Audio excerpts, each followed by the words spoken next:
everyone. Welcome to this week's episode of the Dopamine Damage podcast. I am so happy to have my guests here today. I think this is the third time us trying. And they say the third is a lucky charm or something like that. So I hope this works also for us. I'm sure it will actually work for us.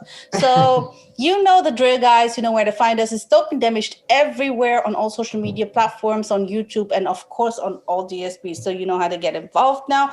Let's get started and have this nice lady introduce herself. Hello there. I'm Julienne Ryan, and I'm writing in or calling in from Westchester County, right outside of metro area in New York City. But I'm a born and raised New York gal. Queens in the building, they say, right? Absolutely. Absolutely. Always with me. Can't get rid of it. Yes, but your origin is actually from Europe, right? Let's not... No, well, my mother came from Europe. I'm first generation American, and my father's second generation.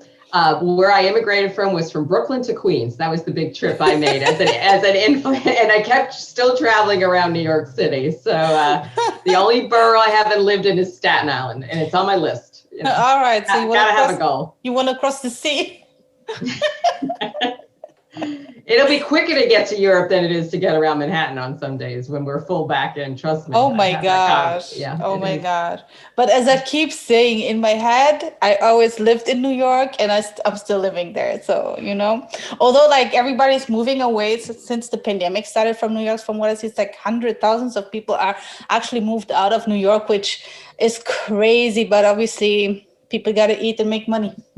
Yeah, it's just, well, we have some options which we can talk about. And one of this is what we're doing today, which is speaking with each other through a podcast. You know, we're thousands of miles away from each other. So I think there's an opportunity of what we're looking at with the pandemic. We miss in person. We do. We all want to break out of our little rooms and homes. But it has opened up the possibility that we could basically live in different places and still be connected and still be considered New Yorkers or wherever you want to call your Absolutely. Home. And still tell our stories, which is the segue to the part of where you tell what you actually do. Yes. Okay. I'm a coach. I do professional development for people. I work as a trainer and facilitator, meaning I go in and work with groups of people and organizations when they're looking how to improve communications and how to connect with each other. And I also give talks that are very humor and story based, because I find that's the best and the way to connect with people and get them to look up and listen.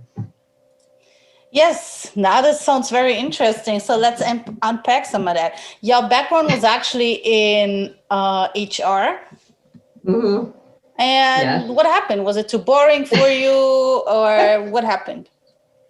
Well, it wasn't what happened. Is something I think a lot of us experience is the skills we take for granted are really important to us. And because no one gave me a big budget and I had very little staff sometimes, when I was training and coaching and dealing with big problems, I used stories in my work. I used them when I was interviewing candidates to get to know a little bit about them, so they would tell me more information than just their facts on their resume.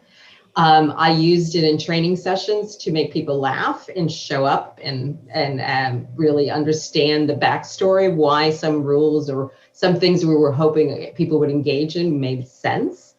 And sooner or later, I found out from staff that the storytelling actually made a difference. And that was like a big gift to me, because I had this mental image for a long time that one day, when I'm a fully involved professional, I will just speak in very matter-of-fact bullet points, that I'll be all buttoned down and make no jokes, no smiles, no anything. And when my staff and other clients said the stories made a difference, it gave them time to think, it stuck in their memory, I start to really pay attention to storytelling and use it in my work, in my book, and everything else I've done since then. So it's really paying attention to where you bring the most opportunity to people and have fun at the same time, because we're much more interesting when we're having fun ourselves. Absolutely. What makes a good storyteller / speaker? Because storytelling is is can also be like speaking, considered as speaking, right? Yeah, it is. And what's important when we do storytelling, and anybody can be a storyteller. There's some basic things I teach everybody to relax and use their voice and their body. I love the stories that are true about somebody and their backstories. And what we need to remember when we're doing it is why we're telling the story and to know our ending. So it is to really engage people is when I use storytelling. They're in the room and I want them to start to relax and start to connect with other people. So figuring out what your purpose of the story is. Are you just doing to share an anecdote, or do you have a bigger message that you want to achieve? I see. So first of all, we have to make sure what the message is when we want to deliver a story. Yeah. And then how long you have it and what your audience is, because a lot of us tell the same stories. Like if you asked me and you said we have a half hour, I would tell you the story of how I got involved in storytelling much differently than right now. You're like, we got a minute, keep it short. So it's really the audience and what they think like. So one of the things I do, and any good speaker does this, is before you know you're going in to present or connect with a group, know what they are about, what makes them happy, what's their experience, what's their background. So maybe there's a story or there's an analogy you can use that puts you in their shoes. Because differently than entertaining, I want my audience to start to talk to each other. See, that's the goal of my work when I do breakout groups or do speeches. I love it when at the end of the speech, I find that people are moving towards each other and talking to each other much more. Now, right now we're in rectangles, but you can achieve some chatting in these rectangles as well. And I've done sessions. It's about getting people to relax. Connect with me and say, oh, she's telling the truth, or I can tell she's vested in this topic. And then she's speaking from the heart. And I think that's the other point to good storytelling. If people know you're being real, they will listen on a whole different level. Absolutely. So what is an advice, or when you teach, what is the thing that most storytellers or up and coming storytellers, or I think storytelling or the art of storytelling is important for a lot of people, whether you're a speaker, whether you're an entertainer, a comedian, a singer, performer, whatever, What is something that most of the up and coming people who you coach or who you see do wrong? Like, what kind of advice could you give from experience? That's a great question, because I think what happens sometimes when I guide people to start to use a story in their introductions or their relationships and their work, there's an inner voice that starts to happen to say, well, nobody's going to want to hear that, or I'm going to critique myself or say, that's silly. And a lot of times those those stories that we're trying to shut down are the very ones we should be telling, because there's gold sometimes in the simplest anecdote that we want to share. And more importantly, it starts to teach us about ourselves. So it's not that I teach my candidates to go into an interview and just tell stories like Aesop's fables. What I'm trying to teach in the stories is to appreciate their talents and skills and what makes them uniquely them. And once they start to appreciate that, their candidates are much more grounded.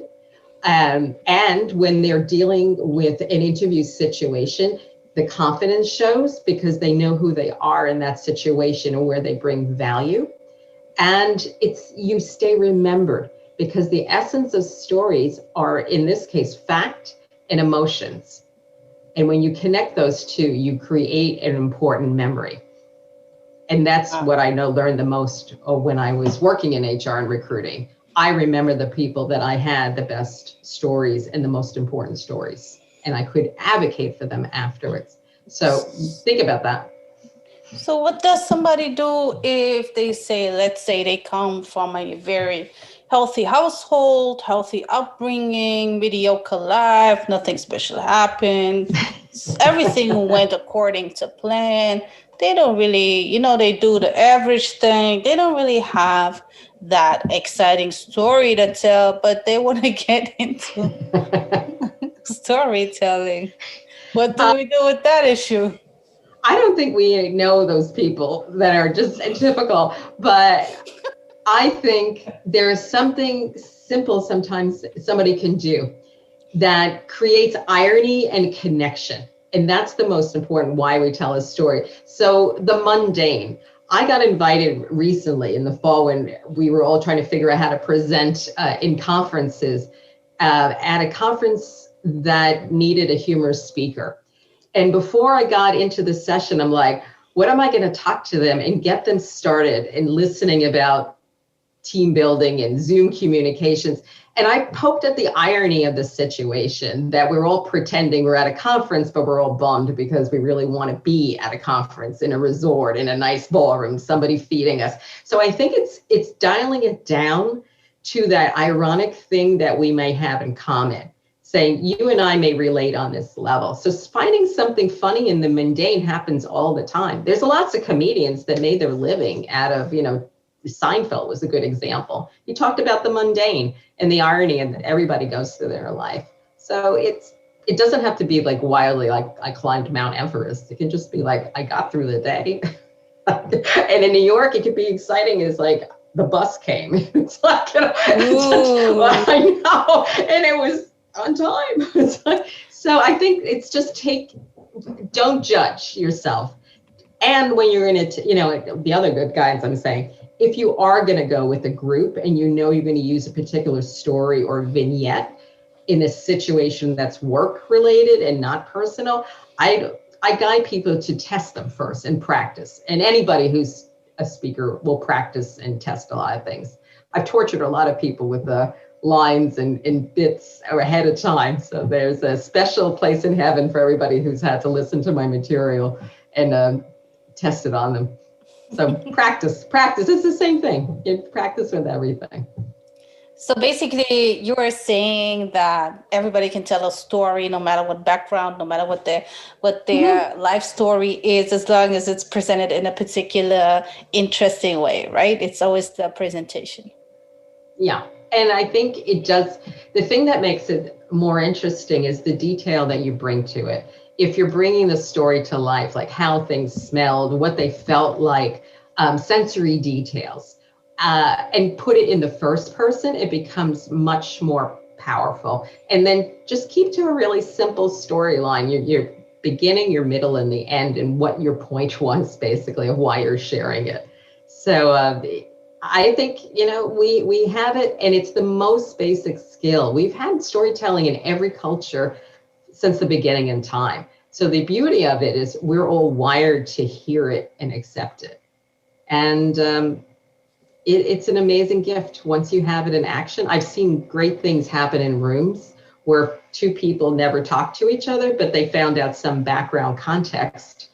And I'm not saying they were best friends afterwards, but they start to hear each other on a different level. And I think in the world we live in right now, considering a lot of the challenges, the more we can put ourselves in a space to interrupt that internal dialogue and just pay attention to what that person's sharing is great. And the other thing about storytelling, it teaches us to listen. Yes, but sometimes that's even difficult because I know, like in your own environment, you have people it's so fun to listen to them, or so interesting to listen to them, to how they tell a story and how they do that. And then you have someone and you can't wait for them to stop talking because it's just like, oh my God, I don't even know what you just said, It happens. But the beauty of it, in a workshop that I do, one of the challenges, even when someone's excited and they think the person's really interesting and saying, is to teach people to not talk and to listen is harder than actually opening your mouth to tell a story sometimes. When we're enthusiastic, we want to pitch in. When we are getting upset, we want to say to our mind. But there is an art to science to the listening and the story sharing too. So I get it. You really bring it into life, like the emotion of what people experience. Yeah, the thing is though as well that I also find sometimes is, you have a story and then people have this it's actually nothing special, but people have this talent to make it sound so interesting, and you'll be listening and listening, and you're waiting for the interesting part, and you'll be like, yeah, when is it coming? When is it coming? And then it's just like, yeah, end of story. And I'm like, that's it? But that's all that happened? Oh my God, you got me into it, and then nothing actually really happened, you know? Yeah. Well, there's a technique you can use that we do in groups too. You can be a good teacher. I have it in my gut that I think you're going to be a very good story teacher. There is an exercise when I do breakout groups, and I give people assigned roles. One person writes down the words that keep coming to mind, the adjectives like brave, courageous, diligent, whatever it is. The other person gets assigned to say, here's one thing I wish I could hear more of. Like, please tell me more. And then in your case before, probably, please tell me. But the guidance on story sharing is not to critique and to judge, and to maybe say, then, you know, if you told it in this person afterwards, it'll be great. So it's a little bit of feedback, but it's patience. And here's the thing that I find very, very interesting in the group. Most of us are not used to having someone's undivided attention anymore, because we have our phones nearby to distract us. We have other things in our computer. And part of the beauty of story sharing and how it builds trust is in the way we do it. An individual who's sharing something is not getting interrupted, and we are truly listening to them. And I think that doesn't happen much nowadays. We always want to jump in. And especially with the phones and everything, with so many different social media platforms, like too many, to be honest, you know, and people feel the need and the obligation to be part of most of them, you know. The attention span of people is so little. Like, even if you was to tell something, like, I find myself sometimes having to repeat myself, because I'm a firm believer of, if I'm hanging out with my friends or with people, I don't really go to my phone too often, you know, unless I just have to check it because I'm expecting a message, or there's some emergency, or I just want to make a story or something, you know, on Instagram. But this is not too often, really, you know. Even if my phone rings or whatever, I make the conscious choice to not ignore my phone most of the time, you know. And I'm not one of many, I must say, because most people be taking their phone out every other minute and check and do and this and that, you know. And then you see, like, you're having to repeat yourself, and it's just, for me, I can't do that. I'm sorry.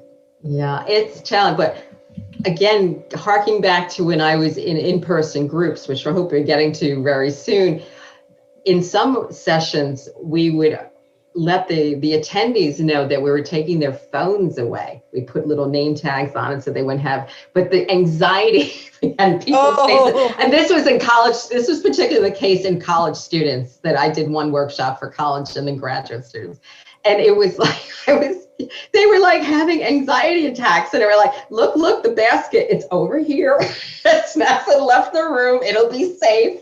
You know, we're going to be good. But it's that focus. I break my own rules. Like, I wrote a book and everything, but I'm just as guilty as the next person sometimes. And that's why I poke fun at it, because we are so dependent. Now, it's wonderful when we get a message saying, thinking about you, hope you're having a nice day. But sometimes we need to train ourselves to be in the moment and just focus on one thing and one conversation. Yeah, but absolutely. But sometimes you see, like, you meet people, and actually you're like sitting there with 4 people, and every single person is on their phone. Yes. Like, why did we meet again? Yes. I mean, there's nothing wrong with just like looking at your phone here and there, but making it the priority of the evening. I mean, you know. No. It's hilarious. I know, you see in restaurants and things, like, why did you buy food? Like, it could have been anywhere. You could have been in your house. It would have been cheaper. So it's a learned thing. So learn, and I'm sure there's going to be some gadget or some upgrade in a year or two that will be thinking, and now it's even crazier. So, Oh my God. Yeah, I wonder what that will be. Like seriously, the next level is like not even have your phone, control your phone with your thoughts and your mind and everything, that could be the next thing. But other than that, what else could be there, Yeah. Now I'm scared to there's think some, of it. I'm sorry, talking about the delay sometimes on the thing. There's some science fiction writers that have been writing about it. Like there's been T-shirts, that give ratings and talk and interactive. And, if you can think it, it can I'll be happen. talking to my t-shirt. Yep. You're going to be talking to your T-shirt, giving your opinions. What's up, t-shirt? How are you today? Like that? Oh, wow. I don't know about that. Yeah. Okay. Well, honestly, now that you said that, it's not so far-fetched. Mm-hmm. We're going to have all kind of things talk to us. Mm-hmm. Now I like more quiet sometimes because you're right.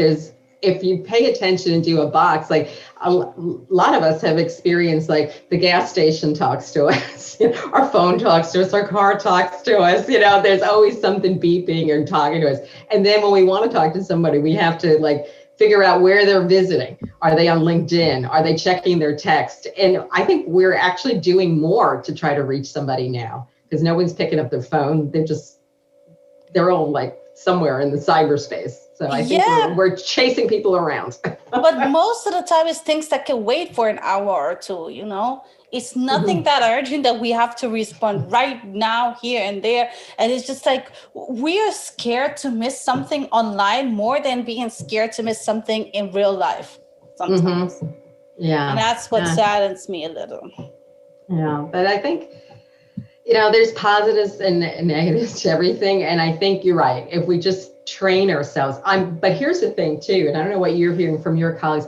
I'm hearing more and more folks talking about taking a digital break, either for a day or a weekend. So their friends are panicking and wondering if they're okay, but they're taking time to really step away from the tools. Or here's an example too, when you have a situation that's negative, which comes up, and we're writing our own script in our head about what's happening, it's not to maybe respond right away or just to read the message again differently afterwards, or just give it time. And I'm as guilty of that. We want to respond sometimes when we are feeling the urge to connect with somebody or talk to. So it's just take a pause, like our mutual friends have shared, and just say the reality might be very different than what we're thinking is going on. So I think taking a pause and a break from our digitals would be a healthy thing. It's very, very, very important to have digital breaks, even if people say, oh my God, I cannot last 24 hours or I cannot last a weekend, then make it a day, make it 5 hours, start somewhere, but I was going to swear, right? Take an effing break. In no service areas, when you're driving down New York, even though I'm metro area, when you get to, there's pockets where it's really bad and you're like, that's not so bad. You don't have to, you can just think and be by yourself. When they start to upgrading things on the plane, I was like, you know what? One of the best things was not being connected on the plane. Right. It was that guaranteed break. So I think it's doing what's healthy. And you're right. And in relationships, whether it's with your kids or your spouse, your partners, just giving them time to give your undivided attention is the best gift you can give somebody. I like that. I love how you said that. And that segues straight into your book. What's your book called? It has a great name. I love the name. Okay, so I'll show you the cover. Now, you're going to read it. You can read it that way. Yes. The Learned in Queens Communication Playbook, Winning Against Digital Distraction. There you go, guys. Winning against digital distraction. Let's go. And I'm not saying, I don't want to come across like I don't use my phone at all or I'm not on social media. It's nothing like that. I do, but I think it has to be the right dose, So I think what would be helpful is to say why I wrote the book. Well, first of all, I came out of a great experience. I do speaking engagements and do humor things. And I got invited to go talk at a conference, at a large conference, national, 500 executives. And guess what they loved? technology. Guess what they were there to buy? Supply chain and technology things, buy and sell, and they're enamored. And then they invited me. And the thing I wanted to complain about in how we were communicating was basically technology. So my book is a humorous dialogue that I had with myself about what goes wrong. And it came out of all those conversations I had in human resources and in relationships when we jump to conclusions, we're not listening, and things go amok.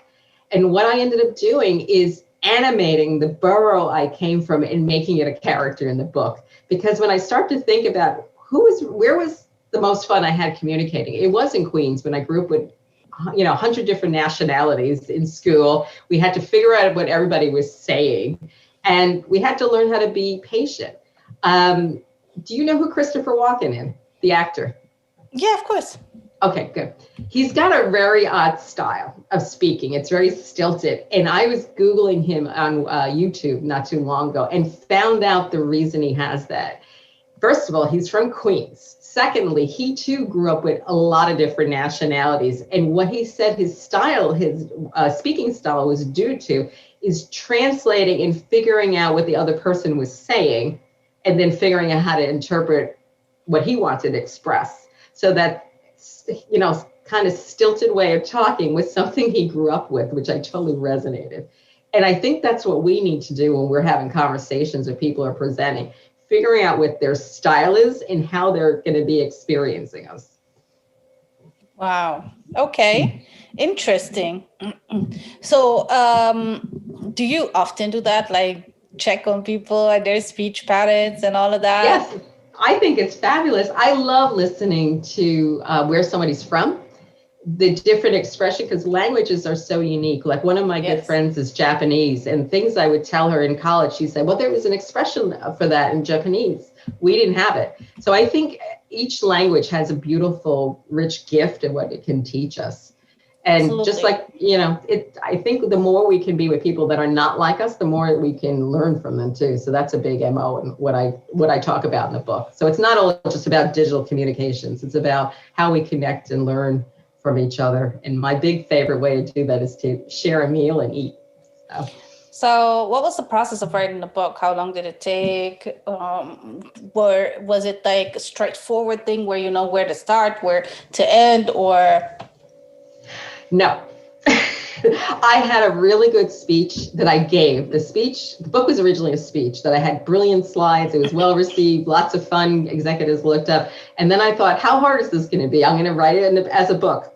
Well, that part took about a year or so because I kept thinking I'm going to make it very intellectual and put a lot of cases. And then I realized, let's keep it funny. Let's keep it and develop a relationship with the reader of making fun about what happens in our heads and bringing our inner dialogue to life. So I make things into characters and have more fun with it. And then I did the best lesson of all. I took the guidance of somebody to say, find somebody who can take an objective look at your work and rethink it. And I found a colleague that I didn't know he was a creative director and an editor in another life. And he took a different look at my book and reformatted it and told me not to think of it anymore as a speech, but turned it into a playbook. So it's that collaboration that really worked. And even the cover that I use, it's my body from another photo that I taken a long time ago with the exploding head. So is having a creative process of collaboration made such a difference and getting feedback. So that's the biggest lessons I had. And it made it more fun at the end.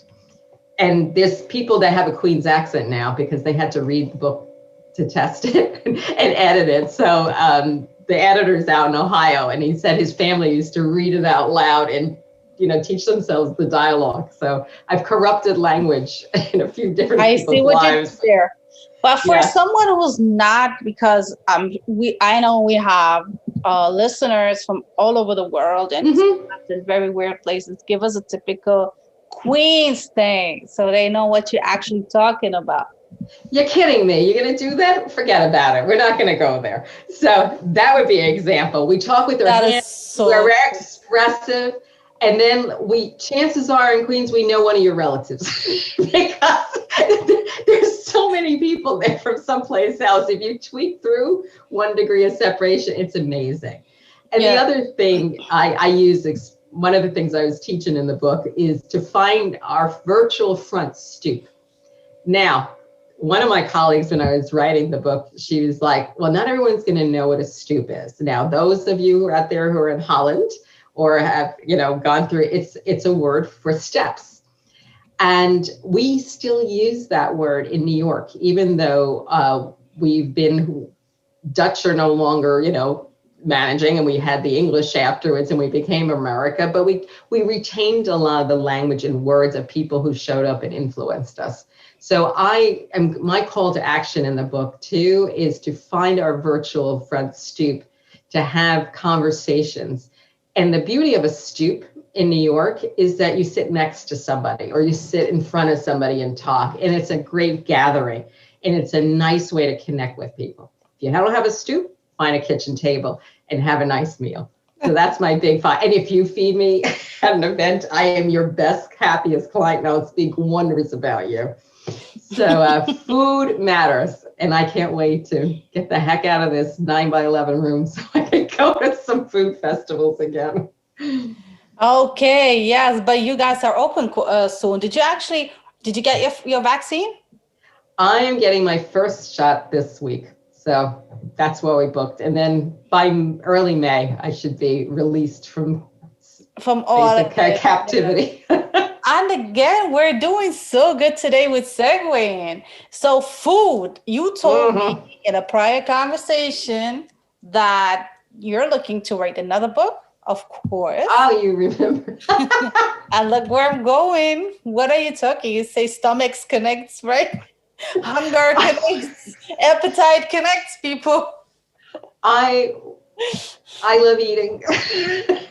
I love reading menus. I love cooking. I love feeding people and gathering around. So it's all about me, the next book. I don't care what everybody needs to know. I want to make this my intro to showing up at food events and having fun. But look, you and I are the same. We have people from all over. I have a friend she grew up in Angola. She's Portuguese. Somebody's Italian, she was also Irish. On the podcast. Yes. We're talking Connie. Shout out to Connie. Yeah. But it's food. It's stories food. That's it. That's my whole mission in life right now. So, and yes, the book, it'll be stories about what I learned from other people around their tables, I think.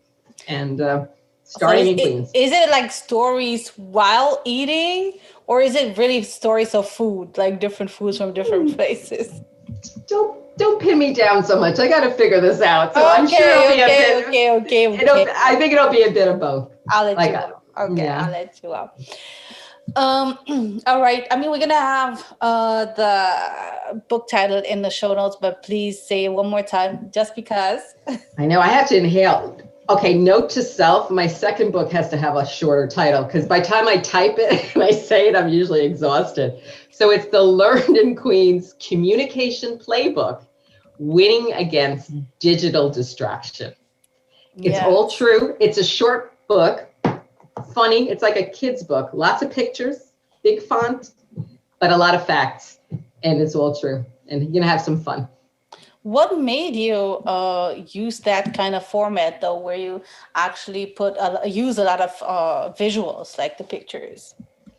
We're like kids inside of us. We learn with pictures. We relate to it, and it started on the stage where I had visuals, and I used a friend of mine who's a great creative director, and there's lessons there because he helped us on the book.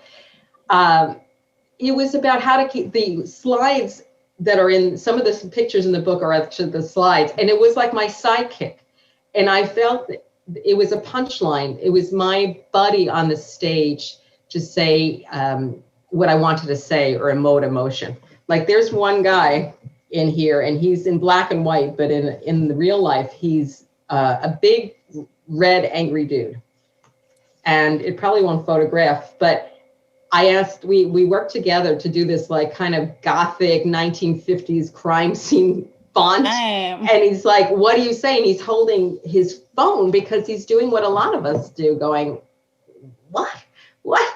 And the picture said more than I could say.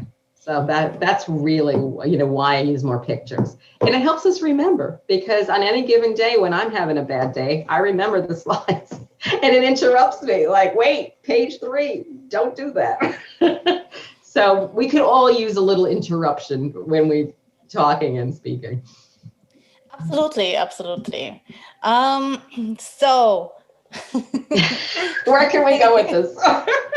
So after we talked about your book and where you're actually coming from HR and all your great experience about storytelling and your tips and tricks that you shared with the people, I gotta ask you, who inspires you the most in life? Like, is there one person that really, really inspires you and that you look up to? I am lucky to have, I think, about 3 or 4 people like that. You've already met one of them, Connie, that you interviewed, Connie DePino. My husband, who's from Ireland and is funny and witty. We've been together a long, long time. And I learn a lot from him, basically trying to interrupt him most of the time because I can never get a word in. And but he came to the country as a young guy on a scholarship to be a sprinter, and has now coached people all over the world to become sprinters, and made some.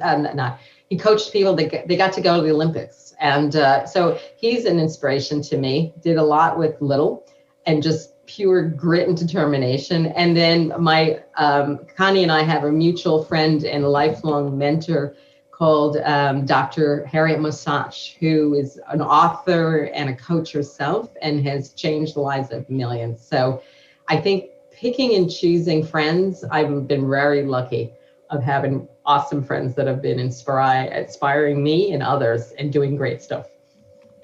Wow, that's very important. And you have even 3 people. There's more, but I had to keep it. Okay, yeah. Yes, we do.